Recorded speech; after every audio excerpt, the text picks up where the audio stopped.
กนิ่งโอนา ត្រង់ត្រាត្រៃរួមនឹងបងនាំគ្នាទៅម្ដងចុះកែវនួនឡងអូននៅចាំអី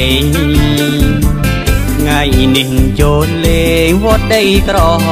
មធ្លាប់តែឮល្បីអារាមថ្លាថ្លៃនៃជាតិខ្មែរសាងជាគេបវរចាំមុនទៅដែរមានអក្បាយតំត្រឡអក្នុងចិនត្រេងអវត្តយើងនោះណូទ្រពទៅនេះណាវត្តយើងបានសាងជិត200ឆ្នាំបើតាមចំណា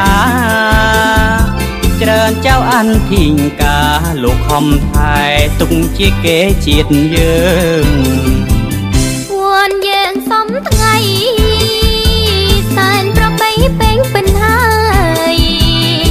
គោរំដុំកើងឲ្យបានគុំកើងព្រះពុទ្ធសាសនាអូមែនហើយនួនល្អងទាំងអូនទាំងបងជួយថែរក្សា